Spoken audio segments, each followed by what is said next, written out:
പല കുട്ടികൾക്കും പഠനത്തിൽ യാതൊരു താല്പര്യമില്ല എന്ന് പറയുന്നത് മാതാപിതാക്കളുടെ ഒരു വലിയ കൺസേൺ ആണ്. കുട്ടികളെ സംബന്ധിച്ച് യഥാർത്ഥത്തിൽ കുട്ടികൾക്ക് പഠിക്കാനായിട്ട് അങ്ങനെ ഒരു താല്പര്യക്കുറവ് എന്നുള്ള രീതിയിൽ രക്ഷിതാക്കൾക്കുള്ളൊരു തോന്നൽ ആണ് രക്ഷിതാക്കൾ മാറ്റേണ്ടത്. കുട്ടികൾക്ക് അങ്ങനെ താല്പര്യക്കുറവൊന്നും ഇല്ല. പല കുട്ടികൾക്കും മാതാപിതാക്കൾക്കും അധികമായ പഠന സമ്മർദ്ദമാണ്. ഇപ്പോൾ 6, 7, 8 എത്തുമ്പോഴേക്കുമാണ് വാസ്തവത്തിൽ കുട്ടികൾക്ക് സയൻസിൽ ഫിസിക്സും കെമിസ്ട്രിയും ബയോളജിയുമായി മാത്സിൻ്റെ ലോഡ് കൂടി, സോഷ്യൽ സയൻസിനകത്ത് ഹിസ്റ്ററി വേറെ, പൊളിറ്റിക്സ് വേറെ, ജോഗ്രഫി വേറെയായി 9th പ്രവേശിക്കുമ്പോൾ എക്കണോമിക്സ് കൂടെ ചേർന്നു. അങ്ങനെ 4 സബ്ജക്ട്സ് പഠിക്കുന്നു. കുട്ടികൾക്ക് പഠിക്കാൻ വളരെ പ്രയാസമേറും. എന്ത് ചെയ്യാൻ പാടില്ല, കൂടുതലും ചെയ്യാൻ പാടില്ലാത്ത കാര്യങ്ങളെക്കുറിച്ചുള്ളൊരു തിരിച്ചറിവ് പലപ്പോഴും രക്ഷിതാക്കൾക്ക്, ഞാൻ മനസ്സിലാക്കിയിട്ടുള്ളത് എല്ലാ രക്ഷിതാക്കൾക്കും ഒരേപോലെ ഇക്കാര്യത്തിൽ ആശങ്കകളുണ്ട്.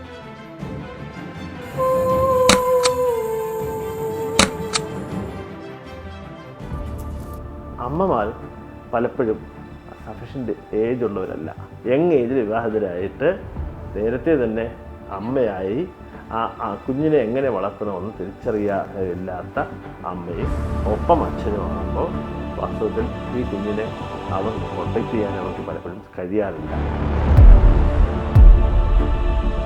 ഈ കുട്ടികളിലെ മൊബൈൽ അഡിക്ഷൻ എന്ന് പറയുന്നത് ഇപ്പോൾ വലിയൊരു പ്രശ്നമായിട്ട് എല്ലാവരും പറയുന്ന കാര്യമാണ്.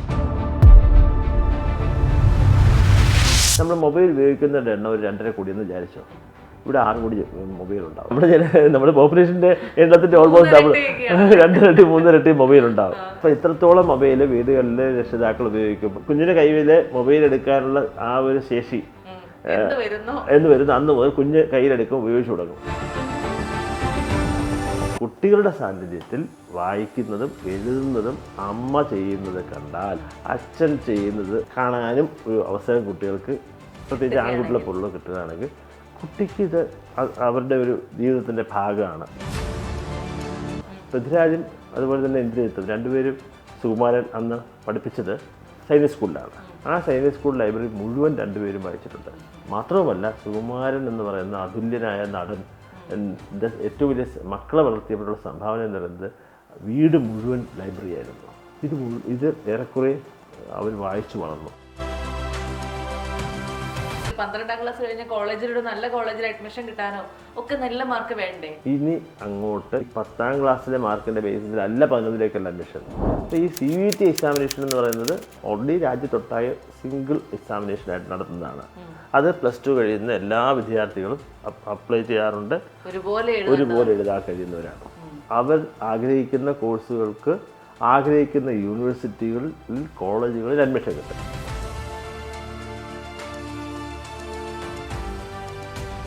Hello everyone, welcome to the show.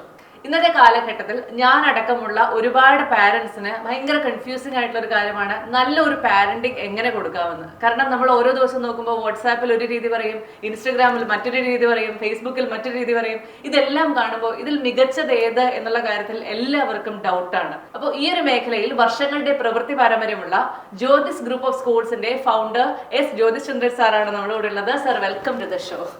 Sir കഴിഞ്ഞ കുറേ വർഷങ്ങളായി നിരവധി സ്കൂളുകൾ വളരെ വിജയകരമായിട്ട് നടത്തിക്കൊണ്ടുപോകുന്ന ഒരാളാണ്. അപ്പൊ അതുകൊണ്ട് തന്നെ കുട്ടികളുടെ മനസ്സ് വളരെ വ്യക്തമായിട്ട് അറിയാവുന്ന ആളുമായിരിക്കുമല്ലോ. ഈ പല കുട്ടികൾക്കും പഠനത്തിൽ യാതൊരു താല്പര്യമില്ല എന്ന് പറയുന്നത് മാതാപിതാക്കളുടെ ഒരു വലിയ കൺസേൺ ആണ്. ഈ കുട്ടികൾക്ക് പഠനത്തോട് താല്പര്യം ഉണ്ടാക്കാനായിട്ട് എന്തൊക്കെ ആയിരിക്കാം ചെയ്തു കൊടുക്കേണ്ടത് എന്ന് സാറിനോട് ചോദിക്കുമ്പോൾ സാറ് പറഞ്ഞു കൊടുക്കുന്ന ഉപദേശങ്ങൾ അല്ലെങ്കിൽ മറുപടികൾ എന്തായിരിക്കും? കുട്ടികളെ സംബന്ധിച്ച് യഥാർത്ഥത്തിൽ കുട്ടികൾക്ക് പഠിക്കാനായിട്ട് അങ്ങനെ ഒരു താല്പര്യക്കുറവ് എന്നുള്ള രീതിയിൽ രക്ഷിതാക്കൾക്കുള്ളൊരു തോന്നൽ ആണ് രക്ഷിതാക്കൾ മാറ്റേണ്ടത്. കുട്ടികൾക്ക് അങ്ങനെ താല്പര്യക്കുറവൊന്നും ഇല്ല. 2 വയസ്സിന് 3 വയസ്സിനുള്ള ഉള്ളിലുള്ള സമയത്ത് എപ്പോഴാണോ ആ ഒരു വിദ്യാരംഭം ചെയ്യുമ്പോൾ ആ കുഞ്ഞുങ്ങൾക്ക് അത് കഴിഞ്ഞ് പിന്നെ ഉടനെ അടുത്ത ദിവസം പോലെ അവിടെ സ്വാഭാവികമായിട്ടും സ്വന്തം ചേട്ടനോ ചേച്ചിയോ ഇല്ലെങ്കിലും അടുത്ത വീട്ടിലെയോ കസിൻ്റെയോ ആരെങ്കിലും കുഞ്ഞുങ്ങൾ സ്കൂളിൽ പോകുന്നതിൻ്റെ ഒരു ശീലം കുട്ടികൾ മനസ്സിലാക്കിയിട്ടുണ്ടാകും. അതനുസരിച്ച് കുട്ടികൾ തീർച്ചയായിട്ടും സ്കൂളിൽ പോകാൻ ഇഷ്ടപ്പെടും, പഠിക്കാൻ ഇഷ്ടപ്പെടും. അത് ഇഷ്ടമില്ലാതെ വരുന്നത് പ്രഷർ ചെയ്യുമ്പോഴാണ്. അത് അമ്മയായാലും ശരി, അച്ഛനായാലും ശരി തന്നെ കഴിഞ്ഞ ഇൻ്റർവ്യൂ തന്നെ വേണം പഠിക്കടാ അത് എന്ന് പറഞ്ഞ് അങ്ങനെയൊന്നും പറയാതെ, ഇതൊരു ഭക്ഷണം കഴിക്കുമല്ലോ കുഞ്ഞുങ്ങൾ, രാവിലെ എന്തായിരുന്നില്ല അവർ ബ്രഷ് ചെയ്യുന്നത്, അല്ലെങ്കിൽ പ്രാഥമിക കർമ്മങ്ങളെല്ലാം കുഞ്ഞുങ്ങൾ ചെയ്യുന്നത് പോലെ തന്നെയുള്ളൊരു പ്രക്രിയയാണ് പഠനം എന്ന് പറയുന്നത്. അതിനൊരു സെപ്പറേറ്റ് ഒരു വലിയ ഭാരമേറിയ ഒരു കാര്യമാണ് പഠനം. പീഡനമായിട്ടുള്ള രീതിയിലൊക്കെ ആ കുട്ടികൾ കുഞ്ഞു മനസ്സിൽ അങ്ങനെ കുത്തിവെക്കാതിരുന്നു കഴിഞ്ഞാൽ കുഞ്ഞുങ്ങൾ സ്കൂളിൽ പോകാൻ ഇഷ്ടത്തോടുകൂടി രാവിലെ എഴുന്നേറ്റ് അമ്മ എന്നെ ഒരുക്കി തരൂ, എനിക്ക് നല്ല പുതിയ യൂണിഫോം ഇട്ട് തരൂ, എനിക്ക് ഷൂസ് ഇട്ട് തരൂ, സോക്സ് ഇട്ട് തരൂ എന്ന് പറഞ്ഞ് ഇങ്ങനെ അവർ വളരെ താല്പര്യപൂർവ്വം പോകും, സംശയമൊന്നുമില്ല. അപ്പൊ എന്തുകൊണ്ടായിരിക്കും മാതാപിതാക്കൾക്കാണോ സത്യത്തിൽ ആ ഒരു ടെൻഷൻ, കുട്ടി പഠിക്കുന്നില്ലല്ലോ അതെ, ഇപ്പം നമ്മൾ തുടക്കത്തിൽ തന്നെ പറഞ്ഞു, നമ്മൾ പാരന്റിങ് പ്രോപ്പറായിട്ട് പലപ്പോഴും അത് യഥാർത്ഥത്തിൽ നമ്മുടെ കേരളത്തിൽ അത് വളരെ വളരെ കുറവാണ്. അപ്പോൾ നമ്മൾ ജപ്പാൻ ഉൾപ്പെടെയുള്ള യൂറോപ്യൻ രാജ്യങ്ങളോ മറ്റു രാജ്യങ്ങളിലോ ഒക്കെ പോയി കഴിഞ്ഞാൽ അവിടെ യഥാർത്ഥത്തിൽ ഇത് പ്രോപ്പറായിട്ട് കൊടുക്കുന്നുണ്ട്. പക്ഷെ നമ്മുടെ ഇവിടെ രക്ഷിതാക്കൾ എല്ലാവരും ബിസിയാണ്.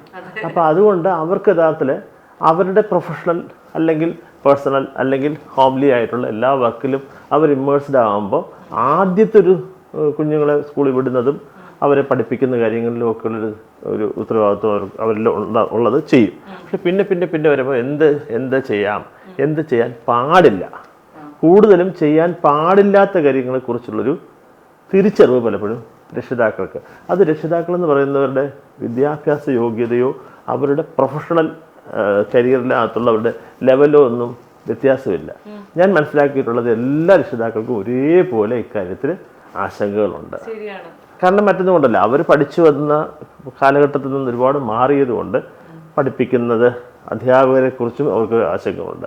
അധ്യാപകർ പഠിപ്പിക്കുന്നത് ശരിയാണോ, അധ്യാപകരുടെ ഈ നോട്ട്സ് മാത്രം പഠിച്ചാൽ മതിയോ, ഈ ടെക്സ്റ്റിനുള്ള കണ്ടന്റ് മാത്രം പഠിച്ചാൽ മതി, ഞങ്ങൾ അന്ന് ഇതിനേക്കാളും പഠിച്ചിരുന്നല്ലോ എന്നൊക്കെയുള്ളൊരു. അതുകൊണ്ട് തന്നെ സ്വാഭാവികമായിട്ടും കുട്ടികളെ വീട്ടിൽ വരുമ്പോൾ അവർ എക്സ്ട്രാ ആയിട്ട് ഒരുപാട് പഠിപ്പിക്കും.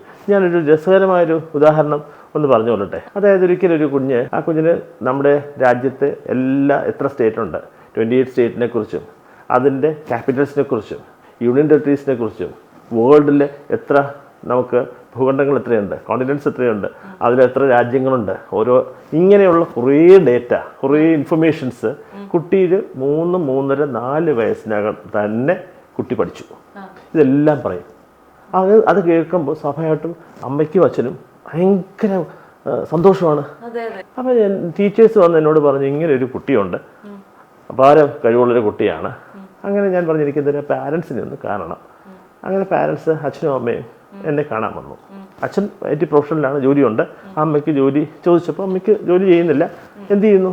പഠിക്കുകയാണ്. എന്ത് പഠിക്കുക? PSC കോച്ചിങ്ങിന് പഠിക്കുകയാണ്. ഇപ്പം എനിക്ക് കാര്യം പിടികിട്ടി. അപ്പം യഥാർത്ഥത്തിൽ ഞാൻ ചോദിച്ചു, അമ്മ PSC കോച്ചിങ്ങിൻ്റെ ക്ലാസ്സിൽ പോകുന്നുണ്ട്? ഉണ്ട്. അതിന് മെറ്റീരിയൽസ് ഉണ്ടോ? കോച്ചിങ് മെറ്റീരിയൽസ് ഉണ്ട്. അത് അതുമായി പഠിക്കും. ഉറക്കെയാണോ വായിച്ചു പഠിക്കുന്നത്?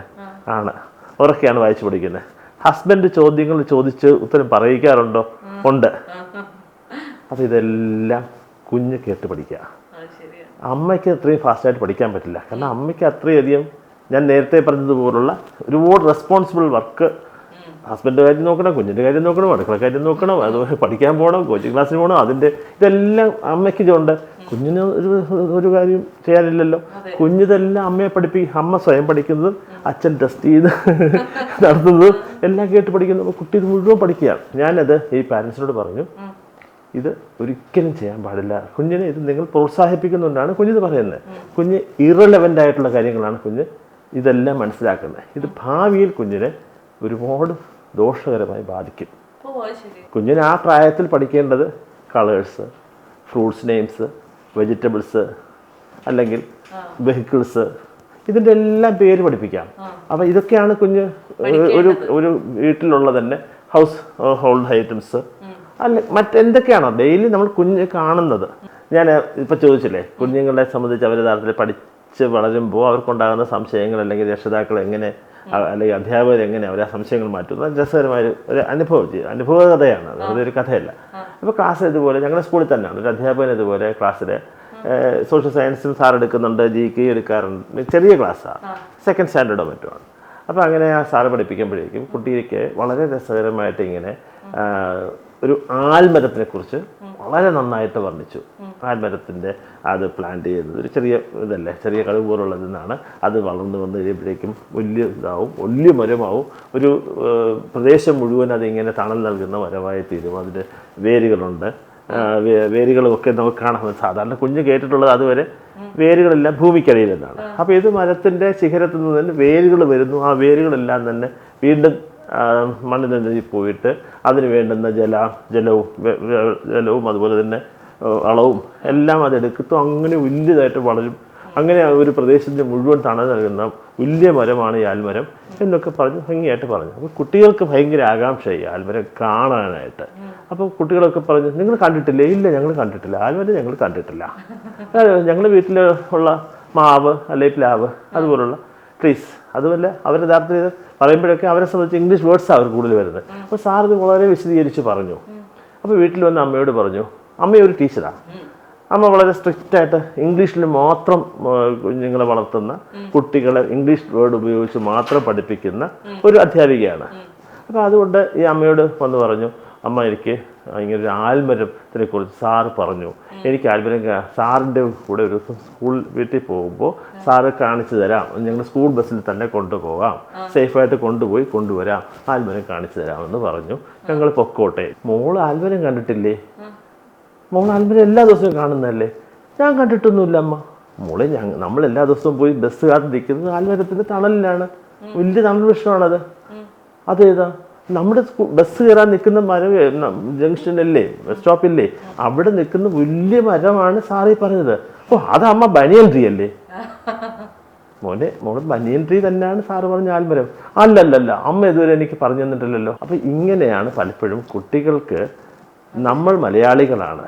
ഇത് തമിഴ്നാട്ടിലോ കർണാടകത്തിലോ മറ്റ് ഏതൊരു സംസ്ഥാനത്തിലായിരുന്നാലും അവർക്ക് തീർച്ചയായിട്ടും ഇത്തരത്തിലുള്ള ഞാൻ സൂചിപ്പിച്ചതുപോലെ കുട്ടികളെ പഠിപ്പിച്ച് വളർത്തി കൊണ്ടുവരുമ്പോഴേക്കും അവർ പഠിക്കേണ്ടതായ ഈ പറഞ്ഞ ഫ്രൂട്ട്സ്, വെജിറ്റബിൾസ്, ട്രീസ്, വെഹിക്കിൾസ് ഇങ്ങനെയുള്ളതെല്ലാം പഠിപ്പിക്കുമ്പോൾ അവയുടെ സ്വാഭാവികമായിട്ടും മാതൃഭാഷയിൽ എന്താണോ അത് പറയുന്ന പേര് കൂടെ പറഞ്ഞു രണ്ടും വേണം. നമുക്ക് ഇംഗ്ലീഷ് ലാംഗ്വേജും വേണം, അതുപോലെ റീജിയണൽ ലാംഗ്വേജും വേണം, ലോക്കൽ ലാംഗ്വേജും വേണം. അതാണ് പുതിയ നാഷണൽ എഡ്യൂക്കേഷൻ പോളിസി. പലപ്പോഴും ഇത് ഒരു ഗ്യാപ്പ് ഉണ്ടാകാറുണ്ട്. അപ്പോൾ ഈ ഒരു ഗ്യാപ്പ് കുട്ടികൾക്ക് മറികടക്കുമ്പോഴാണ് കുട്ടികൾക്ക് പഠനത്തിനോട് താല്പര്യം കൂടാൻ സഹായിക്കുന്നത്. അത് രക്ഷിതാക്കൾ എപ്പോഴും അറിഞ്ഞിരിക്കണം. പല കുട്ടികൾക്കും മാതാപിതാക്കൾക്കും അധികമായ പഠന സമ്മർദ്ദമാണ്. പ്രത്യേകിച്ച് പരീക്ഷാ കാലഘട്ടമാണ് ഇപ്പൊ നമ്മുടെ ചുറ്റും നടക്കുന്നത്. അപ്പൊ ഈ ഒരു കാലഘട്ടത്തിൽ ഈ പഠന സമ്മർദ്ദം കുറയ്ക്കാനായിട്ട് സാർ എന്താ കുട്ടികളോട് പറഞ്ഞു കൊടുക്കാറുള്ളത്? കുട്ടികൾക്ക് അങ്ങനെ സമ്മർദ്ദം ഇല്ല. ആണോ? ഇല്ല. അത് ഏത് പ്രായത്തിലായിരുന്നാലും, അത് 4ാം ക്ലാസ്സിലോ 4th സ്റ്റാൻഡേർഡോ 5th, 6th, 8th, 9th, board examination അഥവാ ആനുവൽ എക്സാമിനേഷൻ, പബ്ലിക് എക്സാമിനേഷൻ എന്നൊക്കെ വിശേഷിപ്പിക്കപ്പെടുന്ന ഈ എക്സാംസൊക്കെ തന്നെ വലിയ പരീക്ഷയായിട്ടാണ് രക്ഷിതാക്കൾ കാണുന്നത്.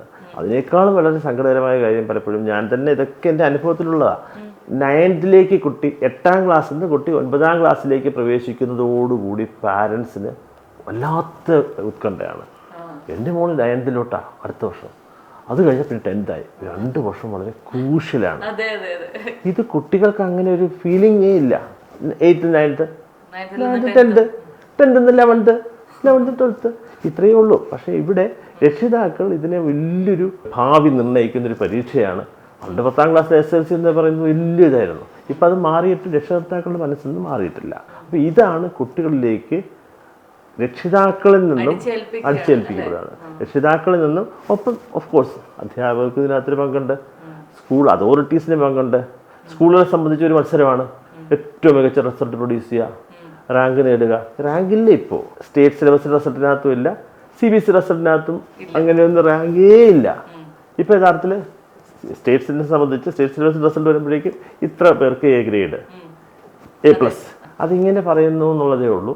CBSE സംബന്ധിച്ച് അതും പറയുന്നില്ല, പൊസിഷൻസ് മാത്രം പറയുന്നു എന്നുള്ളത്. അപ്പോൾ ഇങ്ങനെ ഏറ്റവും കൂടുതൽ ടോപ്പ് പൊസിഷൻസ് നേടിയ സ്കൂളാണ് ഞങ്ങളുടെ സ്കൂള് എന്ന് ഞങ്ങളും അവകാശപ്പെട്ടിട്ടുണ്ടില്ലെന്നല്ല. പക്ഷേ ഇപ്പോൾ അതെല്ലാം മാറി വരികയാണ്. അതിനൊന്നും ഒരു പ്രാധാന്യവും കൊടുക്കാൻ പാടില്ല.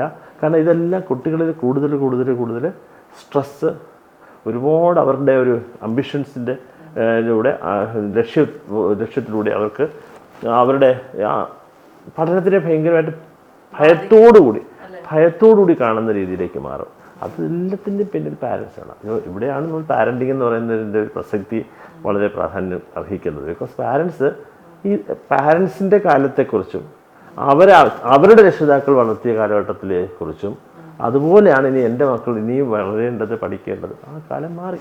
തരത്തിലാകണമെന്നുണ്ടെങ്കിൽ സ്കൂൾ ക്ലാസ്സിലും കോളേജ് ക്ലാസ്സുകളിലും പഠിക്കുമ്പോഴും അത്തരത്തിൽ ഫെയിലുവേഴ്സ് മാർക്ക് കുറയുന്നതിൻ്റെ പേരിലും അങ്ങനെയാണല്ലോ. കുട്ടിയായിരിക്കും, വിദ്യാർത്ഥികളായിരിക്കുന്ന സമയത്ത് അവരെ സംബന്ധിച്ച് അവർക്ക് യഥാർത്ഥത്തിൽ ബിസിനസ് നടത്തുകയല്ലല്ലോ, ബിസിനസ്സിനകത്തുള്ള ഫെയിലിയർ അല്ലല്ലോ, അല്ലെങ്കിൽ ഫാമിലി ലൈഫിലുള്ള ഫെയിലിയർ അല്ലല്ലോ. പഠനത്തിൽ ആ പഠനത്തിൽ ഓരോ വർഷവും ഓരോ പീരിയോഡ് ടെസ്റ്റുകളായി മിഡ് ടേം എക്സാമിനേഷൻ എന്നോ സെമസ്റ്റർ എക്സാമിനേഷൻ എന്നോ ആനുവൽ എക്സാമിനേഷൻ എന്നോ എന്നൊക്കെ പേരിട്ട് വിളിക്കുന്ന പല പരീക്ഷകളിലും അവർക്ക് മാർക്ക് ഫുൾ മാർക്ക് വേണമെന്നുള്ള നിർബന്ധ ബുദ്ധി രക്ഷിതാക്കൾ അവസാനിപ്പിച്ചാൽ കുട്ടികൾ ഫെയിലാകും, കുട്ടികൾ മാർക്ക് കുറയുകയെങ്കിലും ചെയ്യും. അങ്ങനെ കുറയുമ്പോഴാണ് ഒരു വിഷമം കുട്ടിക്കുണ്ടാകുന്നത്. കുട്ടിക്ക് തന്നെ സ്വയം ഉണ്ടാവും, എന്നെ കൊണ്ട് അത്രയും പറ്റുന്നില്ല. അപ്പോൾ എന്ത് ചെയ്യും? അടുത്ത പരീക്ഷ അതിനേക്കാളും കുട്ടി തന്നെ സ്വയം വാശിയോടുകൂടി പഠിക്കാൻ ശ്രമിക്കും. അങ്ങനെ ശ്രമിക്കുമ്പോൾ മാത്രമല്ല, കുട്ടികളുടെ ഇടയിലും തീർച്ചയായിട്ടും നല്ല ഒരു ഒരു നല്ല ഹെൽത്തി കോമ്പറ്റീഷൻസ് ഉണ്ടാകണം. എപ്പോഴും അതിനുള്ള ചാൻസസ് വേണം. ഒരു കുട്ടി എപ്പോഴും ഫസ്റ്റ് കൊണ്ടിരുന്നു കഴിഞ്ഞാൽ ആ കുട്ടി ആരോടെ മത്സരിക്കുന്നത്? ആ കുട്ടിയോട് തന്നെ അയാൾക്ക് മത്സരിക്കാൻ കഴിയുമെന്നുള്ള വാസ്തവം. പക്ഷേ കുട്ടി എന്ന് ഫുള്ളാണെങ്കിൽ പിന്നെ കുട്ടിയോട് മത്സരമില്ല. മത്സരങ്ങളിൽ കുട്ടി പങ്കെടുക്കുന്നില്ല, മത്സരങ്ങളിൽ കുട്ടിക്ക് അവസരം കിട്ടുന്നില്ല. അപ്പോൾ ക്ലാസ്സിൽ ഇതുപോലെ മാർക്ക് കുറയുകയും കൂടുകയും ഒരേ കുട്ടിക്കല്ല, പല കുട്ടികൾക്കും ചിലർക്ക് കൂടുന്നു, ചിലർക്ക് കുറയുന്നു, കുറഞ്ഞവർക്ക് പിന്നെ കൂടുന്നു, കൂടിയവർക്ക് പിന്നെ കുറയുന്നു. ഇങ്ങനെ വരുമ്പോൾ അവരുടെ ഇടയിൽ നല്ല ഒരു ഹെൽത്തി കോമ്പറ്റീഷൻ നമ്മൾ വിളിക്കുന്ന അവിടെയാണ്. അവരുടെ ഇടയിൽ നല്ല സൗഹൃദം ഉണ്ടാവും. മറ്റത് ഏറ്റവും മിടുക്കരായിട്ട് ഒന്നാം റാങ്കുകാരനായ കുട്ടി എപ്പോഴും ഒറ്റപ്പെടും. മനസ്സിലായി. ഇപ്പൊ സാറ് 2 മക്കളെ വളർത്തിയിട്ടുണ്ട്, ആയിരക്കണക്കിന് കുട്ടികളെ സ്കൂളുകളിൽ വളർത്തിക്കൊണ്ട് വരുന്നുണ്ട്. സാറിന്റെ ഒരു പാരന്റിങ് എങ്ങനെയാണ് എന്ന് ചോദിച്ചു കഴിഞ്ഞാൽ എന്തായിരിക്കും മറുപടി? ഞാൻ വീട്ടിൽ വരുമ്പോൾ സ്വാഭാവികമായിട്ടും അച്ഛനാണ് അല്ലെങ്കിൽ ഭർത്താവാണ്. സ്കൂളിൽ വരുമ്പോൾ മാത്രമേ ചെയർമാനാകുള്ളൂ. ഏതൊരു സ്കൂളിലെ അധ്യാപകരുടെയോ പ്രിൻസിപ്പളിൻ്റെയോ മക്കളുടെ കാര്യം അവർ വീട്ടിലെത്തുമ്പോൾ അവർ സ്വാഭാവികമായിട്ടും വീട്ടിൽ വന്നു കഴിയുമ്പോൾ അമ്മയാവും. അങ്ങനെ അമ്മയാവുമ്പോൾ സ്കൂളിലാണെങ്കിൽ ടീച്ചേഴ്സിനോടൊക്കെ പറയാറുണ്ട്, പാരൻസിനോട് പറയാറുണ്ട്, ഞാൻ ഉൾപ്പെടെ പ്രിൻസിപ്പളായിരുന്നാലും പറയും, കുട്ടികളെ വെറുതെ വിട്ടേക്കണം, ഒരുപാട് സ്ട്രിക്റ്റ് ആക്കരുത്, അവരെ നിർബന്ധിക്കരുത്. ഇത് വീട്ടിൽ വരുമ്പം അത് പറയാതെ സ്വന്തം മകനെയും മകളെയും സ്ട്രിക്റ്റായിട്ട് പഠിക്കാൻ പറയുന്നത് വളരെ തെറ്റായൊരു കാര്യമാണ്. എല്ലായിടത്തും നടക്കുന്നുണ്ട്. ഞാനിത് പറഞ്ഞിട്ടില്ല, ബി ഫ്രാങ്ക്, ഞാൻ ഒരിക്കലും പറഞ്ഞിട്ടില്ല. എൻ്റെ അത് അങ്ങനെ പറഞ്ഞാൽ ആരും വിശ്വസിക്കണമെന്നല്ല, ബട്ട് എൻ്റെ മക്കൾ അത് അംഗീകരിക്കും തീർച്ചയായിട്ടും. കാരണം അവരെ ഞാൻ അങ്ങനെ ഇത്ര മാർക്ക് വാങ്ങണം എന്ന് പറഞ്ഞു. അപ്പം ഇതാണ് ഏറ്റവും കൂടുതൽ ഈ അമ്മമാരായ ഭാര്യമാർക്ക് ഏറ്റവും കൂടുതൽ ദേഷ്യം ഉണ്ടാക്കുന്നത്. ബിക്കോസ് എന്താ, സ്കൂളിൽ കുറേ കുട്ടികൾ നന്നാക്കാൻ അറിയാം, സ്വന്തം മോനെയോ മോളെയോ നന്നാക്കാൻ വയ്യ, അവരെ പഠിത്ത കാര്യങ്ങൾ ശ്രദ്ധിക്കാൻ വയ്യ. ഇത് എല്ലാ അമ്മമാരും പറയുന്നതല്ലേ. അപ്പം സ്കൂളിൽ അമ്മ പ്രിൻസിപ്പളായിട്ടും അച്ഛൻ ചെയർമാനായിട്ടും അതല്ലെങ്കിൽ തിരിച്ചും ആയിക്കോളും, എങ്ങനെയായിരുന്നാലും സ്കൂളിൽ അവർ പൊതുവേ കുട്ടികളെ അടുത്ത് ഉള്ള സമീപനമല്ല. വീട്ടിൽ വരുമ്പോൾ കാണുന്ന പറയുമ്പോൾ കുട്ടികൾക്കത് ഒട്ടും അങ്ങോട്ട് ഉൾക്കൊള്ളാൻ പറ്റില്ല, സഹിക്കാൻ പറ്റില്ല. അതുകൊണ്ട് അധ്യാപകരായിട്ടുള്ളവരാണ് പലപ്പോഴും ഏറ്റവും കൂടുതൽ കുട്ടികളെ വീടുകളിൽ സ്ട്രിക്റ്റ്നെസ് കാണിക്കാറുള്ളത്. അത് കാണിക്കാൻ പാടില്ല. കുട്ടികളെ അവരുടെ വഴിക്ക് വിട്ടാൽ അവരവരുടേതായ രീതിയിൽ പഠിക്കുകയും അവർക്ക് കഴിയുന്ന രീതിയിലുള്ള മാർക്ക് വാങ്ങട്ടെ. ഇന്ന് ഈ കാലത്തെ വാസ്തവത്തിൽ ഒരുപാട് സ്റ്റഡീസ് തന്നെ പറയുന്നുണ്ട്, ഏറ്റവും ഉന്നതമായ മാർക്ക് വാങ്ങിയവർ ജീവിത വിജയത്തിൽ അവർ വളരെ പുറകിലാണ്. ഇപ്പം പലപ്പോഴും പറയാറില്ലേ ബാക്ക് ബെഞ്ചേഴ്സാണ്. അങ്ങനെയൊന്നുമില്ല. ബാക്ക് ബെഞ്ചേഴ്സ് എന്നുള്ളവർ അല്ലെങ്കിൽ ലോ അച്ചീവേഴ്സ് ആയിട്ടുള്ളവർ റെമഡിയൽ ക്ലാസ് കൊടുത്തൊക്കെ പോലും ആയിട്ടാണ് പലപ്പോഴും പലരെയും ജയിപ്പിച്ചെടുക്കുന്നത്. പക്ഷേ അങ്ങനെ ജയിച്ച് വന്നവരുടെ ഭാവിയിൽ അവരാരംഭിക്കുന്ന എന്നെപ്പോലെ ഓൺട്രപ്രണേഴ്സായി മാറുന്ന സംരംഭകരായിട്ട് ഒരുപാട് സ്ഥാപനങ്ങൾ, അല്ലെങ്കിൽ ഒരു സ്ഥാപനമായിട്ട് വളരെ ഗംഭീരമായിട്ട് നടന്ന സ്ഥാപനത്തിനാണ് അവരുടെ കൂടെ പഠിച്ച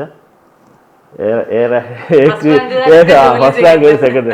ഇത് ബിൽ ഗേറ്റ്സ് പറഞ്ഞിട്ടുള്ളതാണ് അല്ലേ. അപ്പം അതുപോലെ എല്ലാവരുടെയും അവസ്ഥ അതാണ്. ഞാനൊരു കാര്യം കൂടെ വ്യക്തമാക്കാം.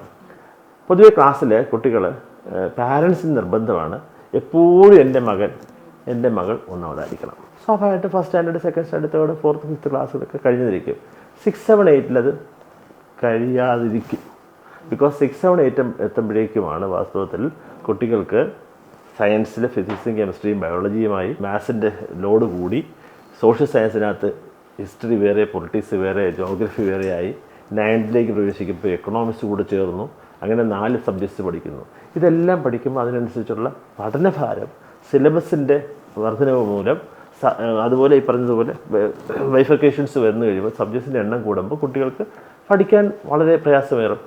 ആ സമയം മുതൽ കുട്ടികൾ നേരത്തെ വാങ്ങിയിരുന്ന ഫുൾ മാർക്ക് എന്നുള്ളതും, അല്ലെങ്കിൽ 90% മാർക്ക്, അല്ലെങ്കിൽ 80% മേളിൽ മാർക്ക് വാങ്ങിയിരുന്ന കുട്ടികളിൽ, പ്രത്യേകിച്ച് ബോയ്സ്, അവരുടെ മാർക്കിൽ ഫ്ലക്ച്വേഷൻസ് വരും. ഇതെല്ലാം പാരൻസിനും വല്ലാതെ, കാരണം എൻ്റെ മോള് UKG ഫുള്ള് വാങ്ങിക്കും, സെക്കൻഡ് സ്റ്റാൻഡേർഡിലും ഫസ്റ്റിലും 3rd-ലും 4th-ലും ഒക്കെ ഫുള്ള് വാങ്ങിച്ചുകൊണ്ടിരുന്നതാണ്.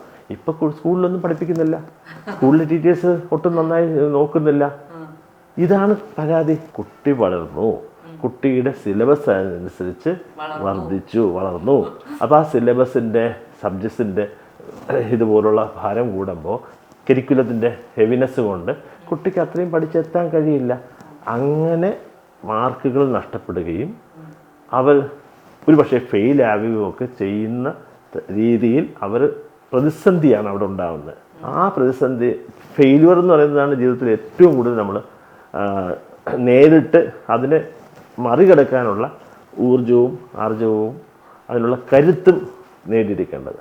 അങ്ങനെ ആയാൽ മാത്രമേ ജീവിതത്തിൽ വിജയിക്കാൻ പറ്റുള്ളൂ. ആ കരുത്തിലാകണമെന്നുണ്ടെങ്കിൽ സ്കൂൾ ക്ലാസ്സിലും കോളേജ് ക്ലാസ്സുകളിലും പഠിക്കുമ്പോഴും അത്തരത്തിൽ ഫെയിലുവേഴ്സ് മാർക്ക് കുറയുന്നതിൻ്റെ പേരിലും, അങ്ങനെയാണല്ലോ കുട്ടിയായിരിക്കും, വിദ്യാർത്ഥികളായിരിക്കുന്ന സമയത്ത് അവരെ സംബന്ധിച്ച് അവർക്ക് യഥാർത്ഥത്തിൽ ബിസിനസ് നടത്തുകയല്ലല്ലോ, ബിസിനസ്സിനകത്തുള്ള ഫെയിലുവർ അല്ലല്ലോ, അല്ലെങ്കിൽ ഫാമിലി ലൈഫിലുള്ള ഫെയിലുവർ അല്ലല്ലോ, പഠനത്തിലും.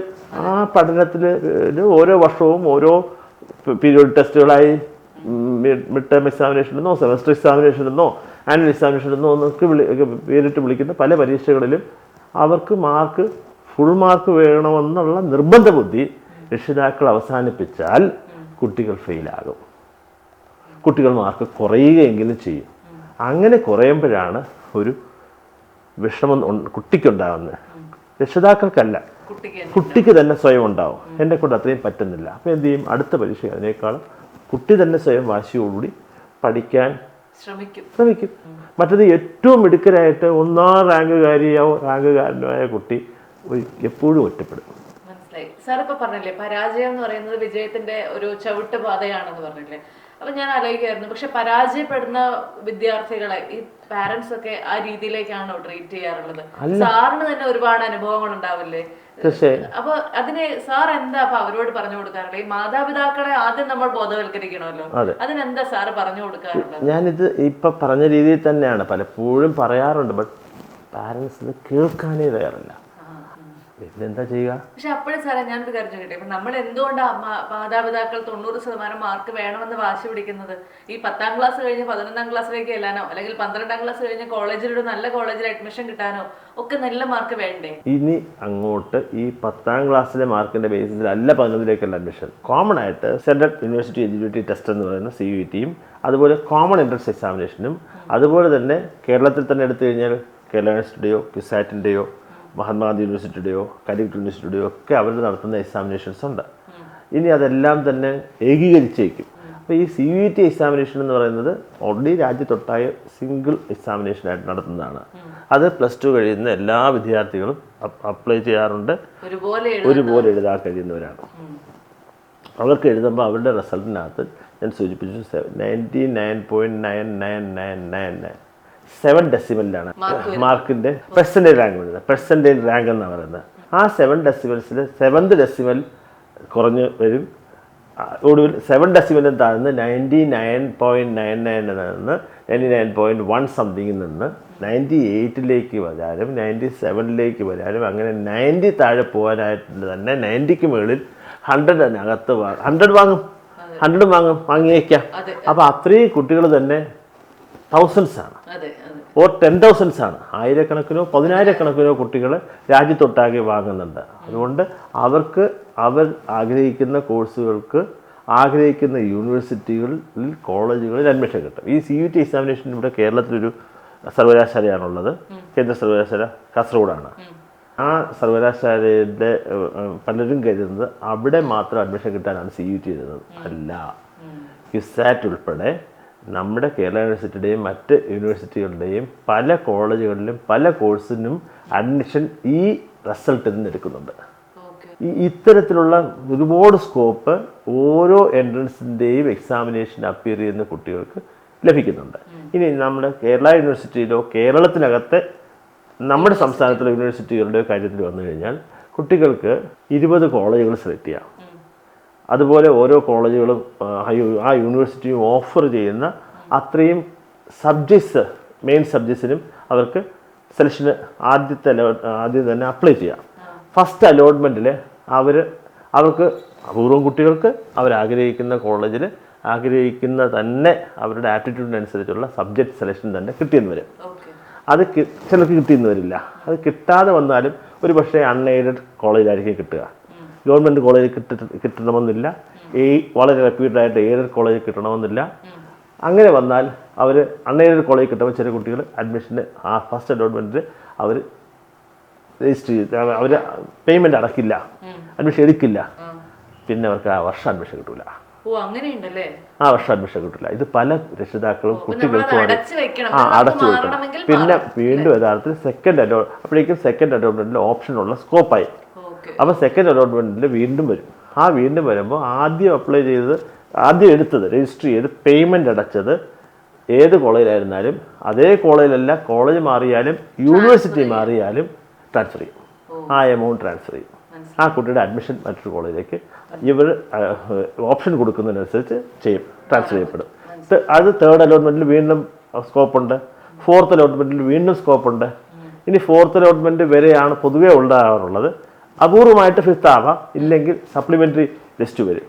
ആ സപ്ലിമെൻ്ററി ലിസ്റ്റിനും അഡ്മിഷൻ കിട്ടാറില്ല. പലപ്പോഴും പല കുട്ടികളുടെ പാരൻസും കുട്ടികളും വല്ലാതെയും സങ്കടപ്പെടാറുണ്ട്. അപ്പോഴും എനിക്ക് ഈ വർഷം കിട്ടില്ല, ഒരു വർഷം പോകില്ല. അവർക്ക് വീണ്ടും ഓരോ കോളേജുകളിൽ നിന്നും കുട്ടികൾ കേരളത്തിനകത്ത് നിന്ന് വിദേശത്തേക്ക് ഒരുപാട് പേര് പോകുന്നുണ്ട്, മറ്റ് സംസ്ഥാനങ്ങളിൽ പോകുന്നുണ്ട്. ചുരുക്കി പറഞ്ഞു കഴിഞ്ഞാൽ കുട്ടികൾക്ക് എവിടെയെങ്കിലും അവർ ആഗ്രഹിക്കുന്ന ഒരു കോഴ്സിൽ അവർ ആഗ്രഹിക്കുന്ന ഒരു 10 കോളേജുകളിൽ എടുത്താൽ ഒരെണ്ണത്തിൽ തീർച്ചയായിട്ടും അഡ്മിഷൻ കിട്ടിയിരിക്കും, 100% കിട്ടിയിരിക്കും. അതിന് ഏറ്റവും ഒടുവിൽ പിന്നെ നോക്കേണ്ടത് പറഞ്ഞാൽ അവർക്ക് തന്നെ മെയിൽ വരും. പലപ്പോഴും ഞാൻ സൂചിപ്പിച്ചു വന്ന ഇതാണ്, ഇവർ ഈ കുട്ടികൾ പലരും ഇവിടെ നിന്ന് മറ്റ് സംസ്ഥാനങ്ങളിലേക്കോ വിദേശ രാജ്യങ്ങളിലേക്ക് പോലും മാറിപ്പോവും. ഈ പേയ്മെൻറ്റ് അടച്ചത് കളഞ്ഞിട്ട് പോവാം. ഒരു പക്ഷേ അത് റീഫണ്ടബിൾ ആണെങ്കിൽ അത് വാങ്ങിയിട്ട് പോവാം. അത് അവിടെ നിന്ന് പോട്ടെ. പക്ഷേ ഈ അഡ്മിഷൻ പ്രതീക്ഷിച്ച് ചെറിയ മാർക്കിൻ്റെ കുറവ് മൂലം അഡ്മിഷൻ കിട്ടാതെ ഒരു വർഷം നഷ്ടപ്പെട്ടു എന്ന് സങ്കടപ്പെടുത്തിയിരിക്കുന്ന കുട്ടിക്കായിരിക്കും മെയിൽ വരുന്നത്. ഈ മെയിൽ വരുന്നത് അതുകൂടെ ഒരു ഇമ്പോർട്ടൻ്റാണ്. ഒരു പക്ഷേ രാത്രി 11 മണിക്കോ 11 മണിക്കായിരിക്കും മെയിൽ വരുന്നത്. 24 hours അവർക്ക് ആകെ ഒരു പക്ഷേ അഡ്മിഷൻ എടുക്കാൻ സമയം കൊടുക്കുന്നത്. അത് ഏറ്റവും പല 10 കുട്ടികൾക്ക് ഒരു വേക്കൻസിക്ക് മെയിൽ പോയിരിക്കും. ആദ്യം ആരെടുക്കുന്നു ആ കുട്ടിക്ക് കിട്ടും. അത് രാത്രി 1:30 മെയിലിന് മറുപടി കൊടുക്കണം, പേയ്മെന്റ് ചെയ്യണം. അത്രയും ശ്രദ്ധിക്കുക. മനസ്സിലായി. ഇപ്പൊ നമ്മൾ പരീക്ഷയെ കുറിച്ചും മാർക്കുകളെ കുറിച്ചും ഒക്കെ സംസാരിച്ചു സാർ. ഇനി ഈ പാരന്റിങ് എന്ന് പറയുന്ന ഒരു ടോപ്പിക്കിലാണ് നമ്മൾ സംസാരിക്കുന്നത് എന്നുള്ളതുകൊണ്ട് ഞാൻ ചോദിക്കുകയാണ്, ഈ കുട്ടികളിലെ മൊബൈൽ അഡിക്ഷൻ എന്ന് പറയുന്നത് ഇപ്പോൾ വലിയൊരു പ്രശ്നമായിട്ട് എല്ലാവരും പറയുന്ന കാര്യമാണ്. അത് കുട്ടികളെ സ്കൂളിലേക്ക് മൊബൈൽ കൊണ്ടുവരുന്നു, സ്കൂളിൽ വെച്ച് മൊബൈൽ കളിക്കുന്നു, വീട്ടിൽ വന്നിരുന്നാൽ മുഴുവൻ സമയം മൊബൈലിൽ മാത്രം ഇങ്ങനെ ഇമ്മേഴ്സ്ഡ് ആയിരിക്കുന്ന കുട്ടികൾ. ഈ ഒരു പ്രശ്നം സാറിന്റെ സ്കൂളിലോ അല്ലെങ്കിൽ സാർ അറിയപ്പെടുന്ന ചുറ്റുപാടിലോ ഫേസ് ചെയ്തിട്ടുണ്ടോ? ഇത് രാജ്യത്തൊട്ടാകെ ഉണ്ട്, കേരളത്തിൽ പ്രത്യേകിച്ച് വളരെ കൂടുതലായിട്ടുണ്ട്. കേരളത്തിൽ ഇവിടെ 3.25 കോടി ജനങ്ങളെന്ന് പറഞ്ഞാൽ 3.5 കോടിയോ 3.25 കോടിയോ എന്ന് പറഞ്ഞാൽ നമ്മൾ മൊബൈൽ ഉപയോഗിക്കുന്നവരുടെ എണ്ണം ഒരു 2.5 കോടി എന്ന് വിചാരിച്ചോ, ഇപ്പോൾ സ്റ്റേജിനനുസരിച്ച്, അല്ലെങ്കിൽ 3 കോടി എന്ന് വിചാരിച്ചോളൂ. ഇവിടെ 6 കോടി മൊബൈൽ ഉണ്ടാവും. നമ്മുടെ പോപ്പുലേഷന്റെ എണ്ണത്തിന്റെ ഓൾമോസ്റ്റ് 2 ഇരട്ടി 3 ഇരട്ടി മൊബൈൽ ഉണ്ടാവും. അപ്പൊ ഇത്രത്തോളം മൊബൈൽ വീടുകളിൽ രക്ഷിതാക്കൾ ഉപയോഗിക്കുമ്പോൾ സ്വാഭാവികമായിട്ടും കുഞ്ഞിന്റെ കയ്യില് മൊബൈൽ എടുക്കാനുള്ള ആ ഒരു ശേഷി എന്ന് വരുന്ന അന്ന് മുതൽ കുഞ്ഞ് കയ്യിലെടുക്കും, ഉപയോഗിച്ചു തുടങ്ങും. അതങ്ങനെ നമ്മുടെ പ്രത്യേകിച്ച് കോവിഡിന് ശേഷം അത് യൂസ്ഡായി. കുട്ടികൾ അതിൻ്റെ ഒരു അഡിക്ഷൻ പോലെ ആയി പോകാറുണ്ട്. ഇത് തീർച്ചയായിട്ടും രക്ഷിതാക്കൾക്ക് മാറ്റാൻ കഴിയും.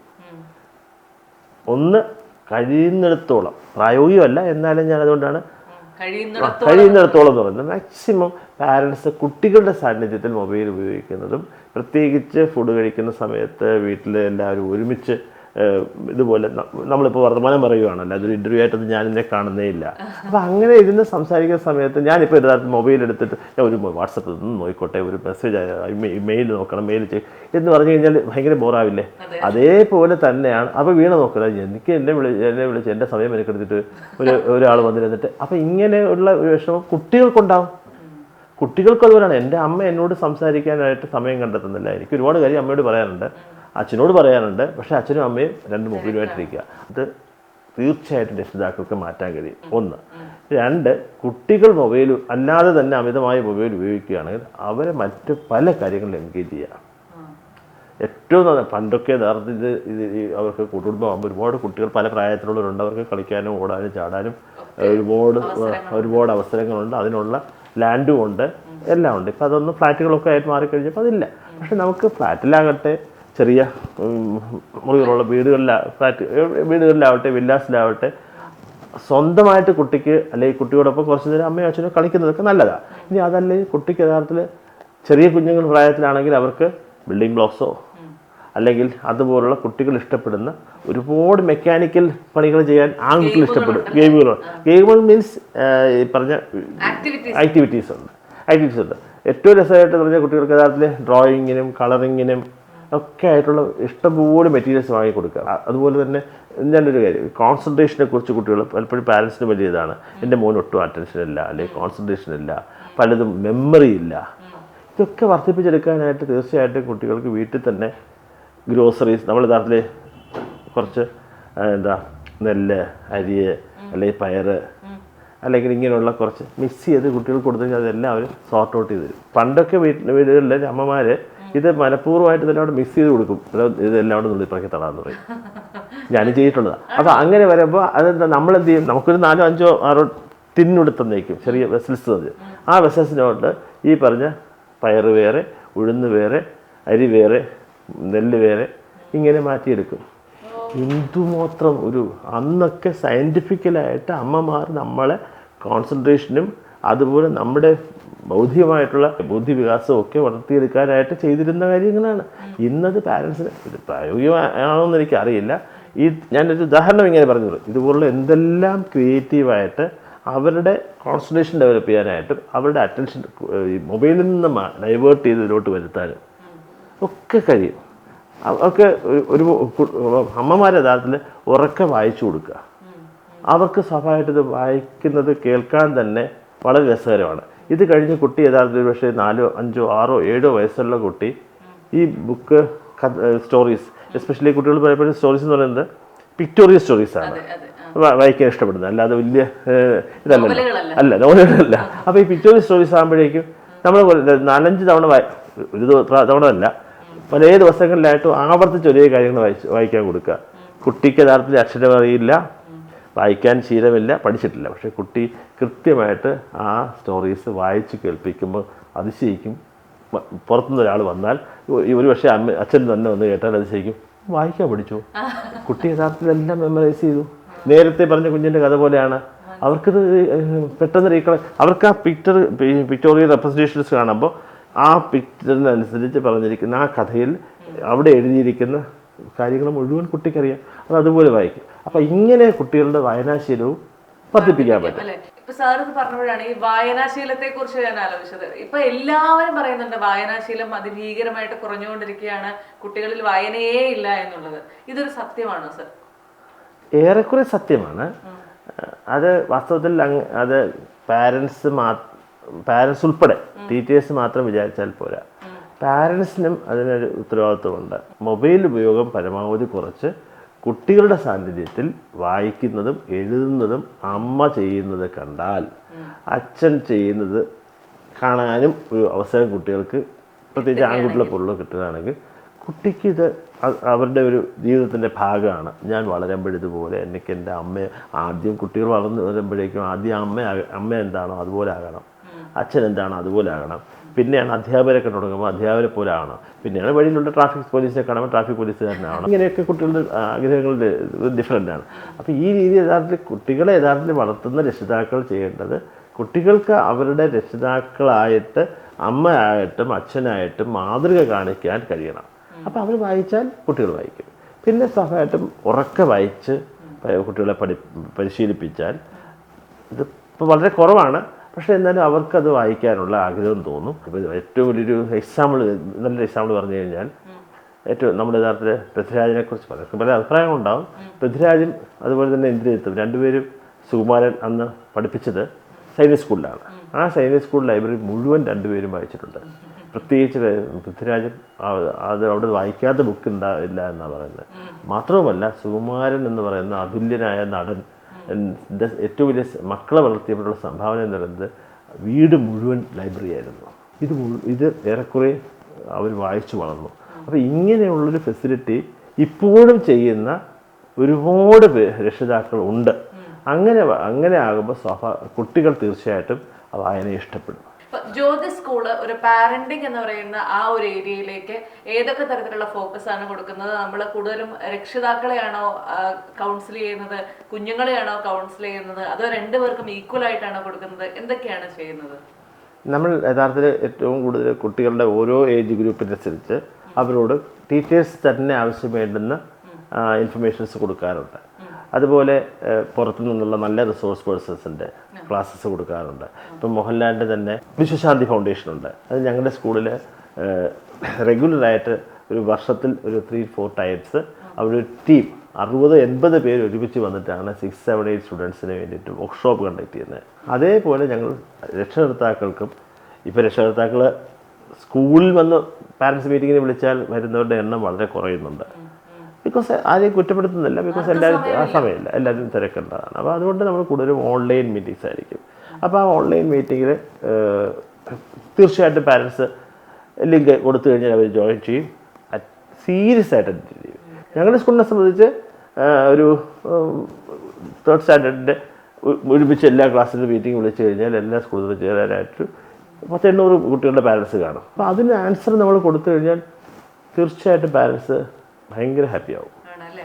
ഇനി ഒരിക്കലും ഒഴിവാക്കാൻ പറ്റാത്ത ഒരു മേഖലയും കൂടിയാണ് കുട്ടികളുടെ വളർച്ചയെക്കുറിച്ച് കൃത്യമായ കാലഘട്ടങ്ങളിൽ കൃത്യമായ ബോധ്യം കൊടുക്കുക എന്നുള്ളത്. കാരണം നമ്മളിപ്പോൾ ഗുഡ് ടച്ച് ബാഡ് ടച്ച് എന്നൊക്കെ പറഞ്ഞ് പല രീതിയിൽ കുട്ടികളെ മനസ്സിലാക്കാൻ ശ്രമിക്കാറുണ്ട്. അപ്പൊ ആ ഒരു മേഖലയിൽ, കാരണം എവിടുന്ന് ഏതൊക്കെ തരത്തിലുള്ള പീഡനങ്ങളാണ് നേരിടേണ്ടി വരിക എന്ന് പോലും അറിയാത്തൊരു കാലഘട്ടമാണ്. ആ രീതിയിൽ നമ്മുടെ സ്കൂള് എന്തൊക്കെ കാര്യങ്ങളാണ് ചർച്ച ചെയ്യുന്നത്? യഥാർത്ഥത്തിൽ ഏറ്റവും കൂടുതൽ പീഡനം സംഭവിക്കുന്നത് വീടുകളിലാണ്, രക്ഷിതാക്കളിൽ നിന്നാണ്, അവരെ സംരക്ഷിക്കേണ്ടവരിൽ നിന്നാണ്. അതാണ് നമ്മൾ ഏറ്റവും കൂടുതൽ കേട്ടുകൊണ്ടിരിക്കുന്നത്. അപ്പോൾ ഇതൊക്കെ സംഭവിക്കുമെന്നുള്ളത് മുൻകൂട്ടി കുട്ടിയെ ശരീരത്തിൻ്റെ ഏത് ഭാഗത്ത് എങ്ങനെ ടച്ച് ചെയ്യണം, എങ്ങനെ ടച്ച് ചെയ്യരുത്, ഇത് പെൺകുട്ടിയോടായാലും ആൺകുട്ടിയോടായിരുന്നാലും 32% ബിലോ 14-15 ഏജിലുള്ള 32% ഗേൾസ് ഇതുപോലെ പീഡനങ്ങൾക്ക് വിധേയരാകുമ്പോൾ 35% ബോയ്സാണ് സ്റ്റാറ്റിസ്റ്റിക്സ് ഡേറ്റ പറയുന്നത്. അത് പലപ്പോഴും മനസ്സിലാക്കുന്നില്ല. വാസ്തവത്തിൽ രണ്ട് കൂട്ടർക്കും ചില കാര്യങ്ങൾ ഒരുമിച്ചിരുത്തി സംസാരിക്കാം, ചില കാര്യങ്ങൾ ബോയ്സ് വേറെ ഗേൾസിന് വേറെ ഇരുത്തി തന്നെ വേണ്ടുന്ന കാര്യങ്ങൾ അവരെ പഠിപ്പിക്കണം. സെക്ഷൽ എഡ്യൂക്കേഷൻ എന്ന് പറയുന്നത് കാലഘട്ടത്തിന്റെ അനിവാര്യത തന്നെയാണ് അല്ലേ? തീർച്ചയായും. സ്കൂളുകളിൽ നിന്ന് തന്നെ ഇത് തുടങ്ങണ്ടേ? സ്കൂളുകളിൽ നിന്ന് തന്നെയാണ് തുടങ്ങേണ്ടത്. കാരണം രക്ഷിതാക്കൾക്ക് ഇത് പലപ്പോഴും അവർ ഓഫ് കോഴ്സ് ചെയ്യുന്ന ഒരുപാട് പേരുണ്ട്. പക്ഷേ ചില രക്ഷിതാക്കൾ എന്ന് പറയുന്നത് ഇപ്പം നമ്മൾ സ്കൂളിലെ കുട്ടികളുടെ കാര്യത്തിൽ അധ്യാപകർ നേരിടുന്ന വലിയൊരു ചലഞ്ച് എന്ന് പറയുന്നത് അമ്മമാർ പലപ്പോഴും സഫീഷ്യൻ്റ് ഏജ് ഉള്ളവരല്ല. യങ് ഏജിൽ വിവാഹിതരായിട്ട് നേരത്തെ തന്നെ അമ്മയായി ആ കുഞ്ഞിനെ എങ്ങനെ വളർത്തണമെന്ന് തിരിച്ചറിയാത്ത അമ്മയും ഒപ്പം അച്ഛനുമാകുമ്പോൾ വാസ്തവത്തിൽ ഈ കുഞ്ഞിനെ അവർ പ്രൊട്ടക്റ്റ് ചെയ്യാൻ അവർക്ക് പലപ്പോഴും കഴിയാറില്ല. രക്ഷിതാക്കളെ സംബന്ധിച്ച് പലപ്പോഴും ഇമ്മച്യൂറാണ്. പക്ഷേ കാലം മാറിക്കൊണ്ടിരിക്കുന്നു. ഇപ്പോൾ കേരളത്തിൽ തന്നെ വാസ്തവത്തിൽ പെൺകുട്ടികളെ വിവാഹിതരാകുന്നില്ല. പെൺകുട്ടികൾ 28, 30, 32 ആയാൽ പോലും വിവാഹിതരാകുന്നില്ല. ആൺകുട്ടികളും അതുപോലെ 30, 30 ആയാൽ പോലും വിവാഹം നീട്ടിവെക്കുന്നു. വിവാഹം കഴിച്ചതിന് ശേഷം കുട്ടികളെ വേണ്ട എന്ന് പറഞ്ഞ് അതും കുറച്ച് നീട്ടിക്കൊണ്ട് പോകുന്നു. ഇത് നല്ലൊരു സൈഡാണ്. ഇതൊരു വലിയ മാറ്റം കേരളത്തിലുണ്ടാക്കും. ഇപ്പോഴത്തെ മാതാപിതാക്കളുടെ പ്രായം കുറച്ചുകൂടെ നേരത്തെ ഉണ്ടായിരുന്ന കഴിഞ്ഞൊരു 10 വർഷം നമ്മൾ കണ്ടിരുന്നതിൽ നിന്ന് വ്യത്യസ്തമാണ്. അടുത്ത 10-20 വർഷം ആ രീതിയിൽ ഉള്ളൊരു മാറ്റം കേരളത്തിലുണ്ടാവും, മറ്റ് പല രാജ്യങ്ങളിലും ഉണ്ടായതുപോലെ. അത് വലിയ പോസിറ്റീവ് സൈനായിട്ടാണ്. കുട്ടികളുടെ എണ്ണം കുറഞ്ഞതിലൊന്നും ആശങ്കപ്പെടേണ്ടതില്ല. കിട്ടുന്ന കുട്ടികളെ സ്കൂളുകളിലേക്ക് കിട്ടിക്കഴിഞ്ഞാൽ അവരെ നല്ല ഇതായിട്ട് നമുക്ക് എപ്പോഴും ഇങ്ങനെ എന്താ പറയുക, നമ്മളൊരു നെഗറ്റീവായിട്ട് ചിന്തിക്കേണ്ട കാര്യമില്ല, വളരെ പോസിറ്റീവായിട്ട് ചിന്തിക്കുക. അത് ഈ കഴിഞ്ഞൊരു ദിവസം ഞാനൊരു റീൽ കണ്ടിരുന്നു. അതായത് ഇപ്പൊ അൾട്രാ റിച്ച് എന്ന് പറയുന്ന കാറ്റഗറി എന്ന് പറയുന്നത് ഏറ്റവും കൂടുതൽ കുട്ടികളുള്ളവരായിരിക്കുമെന്ന്. കാരണം ഏറ്റവും നന്നായി കുട്ടികളെ വളർത്തുക എന്ന് പറയുന്നതാണ് ഏറ്റവും വലിയ എക്സ്പെൻസീവ് തിങ്. അതല്ലാതെ വലിയ അൾട്രാ ലക്ഷറി ബാഗ് വാങ്ങുന്നതോ വാച്ച് വാങ്ങുന്നതോ അല്ല എന്ന് പറഞ്ഞതുപോലെ ഒരുപാട് കുട്ടികൾ ഉണ്ടാവുക, അത് അവരൊക്കെ നല്ല രീതിയിൽ വളർത്താനൊക്കെ പാരന്റ്സിന് സാധിക്കട്ടെ. അപ്പോൾ പാരന്റിങ് എന്ന് പറയുന്നത് വളരെ വിശാലമായ ഒരു ഏരിയയാണ്. അപ്പൊ നമ്മൾ അതിനകത്ത് നമുക്ക് നമ്മളെ കൊണ്ട് പറ്റുന്ന അത്രയും മേഖലകൾ കവർ ചെയ്തു എന്നാണ് ഞാൻ മനസ്സിലാക്കുന്നത്. ഇനി ഇതിനെക്കുറിച്ച് സംക്ഷിപ്തമായി ഒന്ന് പറയാമോ എന്ന് ചോദിച്ചു കഴിഞ്ഞാൽ സാർ എന്തായിരിക്കും പറയുക? പാരന്റിങ് എന്നുള്ളതിന് സമഗ്രമായിട്ട് വിശദീകരിക്കാൻ തുടങ്ങിയ അല്ലാതെ പൂർത്തിയാക്കാൻ കഴിയാത്തത്രത്തോളം നമുക്ക് ഈ വിഷയത്തെക്കുറിച്ച് പറയാൻ എന്നെക്കൊണ്ട് എനിക്ക് സാധിക്കുമെന്ന് ഞാൻ പ്രതീക്ഷിക്കുന്നു. അതുകൊണ്ട് വീണ്ടും നമുക്കിതിനെക്കുറിച്ച് പറയാം. ഇപ്പം ചുരുക്കി പറഞ്ഞു കഴിഞ്ഞാൽ തീർച്ചയായിട്ടും കുട്ടികളെ എന്നും പറയുന്നത് തന്നെയാണ്, ആവർത്തിക്കുകയാണ്, അവരെ ജനിക്കുന്ന നാൾ മുതൽ ഏതാണ്ടൊരു 4 വയസ്സോ 5 വയസ്സോ വരെ, അല്ലെങ്കിൽ ഫസ്റ്റ് സ്റ്റാൻഡേർഡ് സ്കൂളിൽ എത്തിക്കുന്നത് വരെ എങ്ങനെ ലാളിക്കുന്നുവോ, സ്നേഹിക്കുന്നുവോ, ഓമനിക്കുന്നുവോ, കൊഞ്ചിക്കുന്നുവോ, ഇതേ രീതിയിൽ അവരെ അറ്റ്ലീസ്റ്റ് 12ാം ക്ലാസ് വരെ അതേ സമീപനം അച്ഛനും പ്രത്യേകിച്ച് അമ്മയും പുലർത്തിപ്പോയി കഴിഞ്ഞാൽ കുടുംബം സ്വർഗം പോലാവും. കുട്ടികൾ വളരെയധികം സന്തോഷപ്രദമായിട്ട് അമ്മയെ അനുസരിക്കും, അച്ഛനെ അനുസരിക്കും, അധ്യാപകരെ വാക്കുകൾ അവർ അംഗീകരിക്കും, ബഹുമാനിക്കും. അവർ കൂട്ടുകാരുമായിട്ട് നല്ല രീതിയിൽ ഇടപഴകും. ഇപ്പോഴും ഇടയ്ക്ക് ചില പാരൻസിൻ്റെ ചില ലേഖനങ്ങളോ അല്ലെങ്കിൽ ഇതുപോലുള്ള വീഡിയോസൊക്കെ കണ്ടിട്ട് എനിക്കൊന്നും നമ്മുടെ തന്നെ ഒരു വീഡിയോ കണ്ടിട്ടൊരു പാരൻറ്റ്, എനിക്കൊരു പരിചയമില്ലാത്തൊരു അമ്മ വിളിച്ചിരുന്നു, സാർ കൗൺസിലിംഗ് ചെയ്യാറുണ്ടോ? അത് ഞാൻ പറഞ്ഞു, അങ്ങനെ കൗൺസിലിംഗ് ഒന്നും ഞാൻ ചെയ്യാറില്ല, ഞാൻ കൗൺസിലുള്ള സൈക്കോളജിസ്റ്റ് ഒന്നും അല്ല. അപ്പോൾ എനിക്കൊരു പ്രശ്നമുണ്ട്, എനിക്ക് ഒരു കാര്യമുണ്ട്, സാറിന് കേൾക്കാൻ സമയമുണ്ടോ? ഞാൻ യാത്രയിലായിരുന്നു. പറഞ്ഞോളൂ. എനിക്കൊരു മകളുണ്ട്, 8ാം ക്ലാസ് കഴിഞ്ഞു, ഇപ്പോൾ 9ലാണ്. 8ാം ക്ലാസ്സിലായപ്പോൾ ഒരു പയ്യനുമായിട്ട് അടുപ്പമായി. അപ്പോൾ അവർ തങ്ങളിൽ ചുംബിച്ചതിൻ്റേതായിട്ടുള്ള കാര്യങ്ങൾ വരെ ഞാൻ മറ്റു കുട്ടികൾ പറഞ്ഞറിഞ്ഞു. എന്നോട് മോള് പറഞ്ഞില്ല, ഒളിച്ചു വെച്ചു. അതുകൊണ്ട് മകളുമായിട്ട് ഞാനിപ്പോൾ 1 മാസത്തോളമായിട്ട് പിണങ്ങിയിരിക്കുക. പിണക്കമാണ്, ഭയങ്കര ഷോക്കിംഗ് ആയിരുന്നു. പിന്നെ ഞാൻ അമ്മയോട് കുറച്ച് നേരം സമയം സംസാരിച്ചു. ഏതായിരുന്നാലും അമ്മ അച്ഛനെ ചുംബിക്കുന്നത്, അല്ലെങ്കിൽ അച്ഛൻ അമ്മയെ ചുംബിക്കുന്നത്, അല്ലെങ്കിൽ മറ്റു പലരും പരസ്പരം ആ സ്നേഹം പ്രകടിപ്പിക്കുന്നത് കുട്ടി കണ്ടാണ് വളരുന്നത്. അപ്പോൾ കുട്ടിയെ സംബന്ധിച്ച് കുട്ടിക്ക് അമ്മയിൽ നിന്ന് ചുംബനം കിട്ടുന്നില്ല, അച്ഛനിൽ നിന്ന് കിട്ടുന്നില്ല. പിന്നെ അവൻ കൂടെ പഠിക്കുന്ന കുട്ടിയിൽ നിന്ന് ചുംബനം ചോദിച്ചു വാങ്ങി, അല്ലെങ്കിൽ അങ്ങോട്ട് ചുംബിച്ചു, അത്രയായിട്ട് കണ്ടാൽ മതി. അങ്ങനെ നിസ്സാരമായിട്ട് കാണാൻ പറ്റും. വേറൊരു കുട്ടിയല്ലേ, ഞാൻ പറഞ്ഞു കുട്ടി സഹോദരനായിട്ട് കണ്ട അമ്മയ്ക്കെങ്കിലും, കുട്ടി അവരായിരിക്കാം, പക്ഷേ അച്ഛനും അമ്മയ്ക്കും ആ കുട്ടിയുടെ കൂടെ പഠിക്കുന്ന കുട്ടിയാണ്, അവർക്ക് തങ്ങളിൽ ഇഷ്ടമുണ്ട്. മറ്റ് മൃഗങ്ങളോ ആര് മൃഗങ്ങളിലായിരുന്നാലും അവർ സ്നേഹിക്കുന്നതിനെ കാണുന്ന രീതിയിൽ സ്വന്തം മക്കളെ അങ്ങനെ കണ്ടുകൂടെ? അവരുടെ ക്ലാസ്സിൽ ഒരുമിച്ച് പഠിക്കുമ്പോൾ ഇന്നത്തെ സൗഹൃദം അങ്ങനെയാണ്. അവർക്ക് പരസ്പരം ഒരുമിച്ച് കൈ കോർത്ത് നടന്നു പോകാറുണ്ട്. സ്കൂളിലായിരുന്നാലും ബസ്സിലായിരുന്നാലും എല്ലാം. അവർക്കതിനൊരു സെക്ഷൽ ഫീലിംഗ് ഇല്ല. അതിലൊരു സെക്ഷൽ ഫീലിംഗ് മുതിർന്നവരായ നമ്മളെപ്പോലുള്ളവർക്ക്, ഇപ്പോഴത്തെ പുതുതലമുറയിലെ അമ്മമാർക്ക് അങ്ങനെ തോന്നുന്നത് കുട്ടിയുടെ കുറ്റമാണ്. അതുകൊണ്ട് അതേ രീതിയിൽ അവർക്ക് പരസ്പരം സ്നേഹിച്ചു, മീൻസ് ഇതുപോലെ ശരീരത്തിൽ ടച്ച് ചെയ്തു, അതേപോലെ ഉള്ളൂ ചുമലും, അങ്ങനെ കണ്ടാൽ മതി. വളരെ സ്നേഹത്തോട് ഞാൻ പറഞ്ഞു. ആ അമ്മ അക്സെപ്റ്റ് ചെയ്യാൻ കുറച്ച് പ്രയാസമായിരുന്നു. അധികം നേരം സംസാരിച്ചു. അത് കഴിഞ്ഞപ്പോഴേക്കും ഞാൻ പറഞ്ഞു, ഇനി പിണങ്ങരുത്. ഇനി പിണങ്ങിക്കഴിഞ്ഞാൽ ആ മകളിപ്പോൾ 9ലാണ്. 11-12 വയസ്സ് വരെ പോകുന്നതിലും ഭയമാകുന്നു. അഥവാ 18 വയസ്സ് തികയുന്നതിൻ്റെ അന്നേ ദിവസം കുട്ടികൾ നാട് വിട്ട് പോകാറുണ്ട്. ആരുടെ ഒരു ആ സാഹചര്യത്തേക്ക് കൊണ്ട് എത്തിക്കുന്നത് ഈ പിണക്കമാണ്. ഒരിക്കലും അമ്മ മകനോടോ മകളോടോ, അതേപോലെ തന്നെ അച്ഛനും, ഒരു ദിവസം പോലും പിണങ്ങിയിരിക്കാൻ പാടില്ല. 1-2 മണിക്കൂറൊക്കെ ആവാം. അത് കഴിഞ്ഞ് മോളെ എന്തിനാ മോളെ, ഞാൻ എന്തിനും പറഞ്ഞത്, എന്തിനാ പിണങ്ങുന്നത് എന്ന് പറഞ്ഞ് കെട്ടിപ്പിടിച്ചൊരു ഉമ്മ കൊടുത്തു കഴിഞ്ഞാൽ അവിടെ തീർന്നു. അത് മോള് ചെയ്യട്ടെ, ഞാൻ അങ്ങനെ താരുന്നത്, ഞാൻ അമ്മയല്ലേ, ഇങ്ങനെയൊന്നും ആവരുത്. അവർ തീർച്ചയായിട്ടും ഏതൊരു അമ്മയും ഏതൊരു അച്ഛനും മകളുടെയും മകൻ്റെയും ഇതുപോലുള്ള ചെറിയ സൗന്ദര്യപ്പിണക്കെന്ന് പറയുന്നത് പോലെ ആ തരത്തിൽ കണ്ടാൽ മതി. അവർ കുഞ്ഞുമക്കളെ അതുകൊണ്ടാണ് ഞാൻ ആദ്യം തുടക്കത്തിൽ പറഞ്ഞത്, ചെറിയ പ്രായം മുതൽ 18 വയസ്സ് വരെയെങ്കിലും അവരാ സ്നേഹം പ്രതീക്ഷിക്കുന്നുണ്ട്. അത് കൊടുക്കാൻ ബാധ്യസ്ഥരാണ് അച്ഛനമ്മ. അതിലൊരിക്കലും ഈ ലുബ്ധിക്കരുത്, ലാവിഷായിട്ട് കൊടുക്കുക. അപ്പൊ ഇത്രയും നേരം സാറിനോട് സംസാരിച്ചിരുന്നല്ലോ ഞാൻ മനസ്സിലാക്കുന്നത്, പാരന്റിങ് എന്ന് പറയുന്നതിന്റെ ഏറ്റവും അടിസ്ഥാനപരമായ ഘടകം എന്ന് പറയുന്നത് നമ്മൾ നമ്മുടെ കുഞ്ഞിനെ ആദ്യമായി കണ്ടപ്പോൾ എങ്ങനെ സ്നേഹിച്ചോ, എങ്ങനെ ലാളിച്ചോ, അതേ സ്നേഹവും അതേ കരുതലും നമ്മൾ വളർന്നു വരുമ്പോഴും, കുഞ്ഞു വലുതായി അല്ലെങ്കിൽ മകൾ വളർന്നു എന്നുള്ള ആ ഒരു കാഴ്ചപ്പാടും മാറ്റി വെച്ചുകൊണ്ട് അതേ രീതിയിൽ തന്നെ അവനെ അല്ലെങ്കിൽ അവളെ സ്നേഹിക്കാൻ സാധിച്ചെങ്കിൽ പകുതി പ്രശ്നങ്ങളും അവിടെ തീരുന്നു എന്നുള്ളതാണ്, അല്ലെ?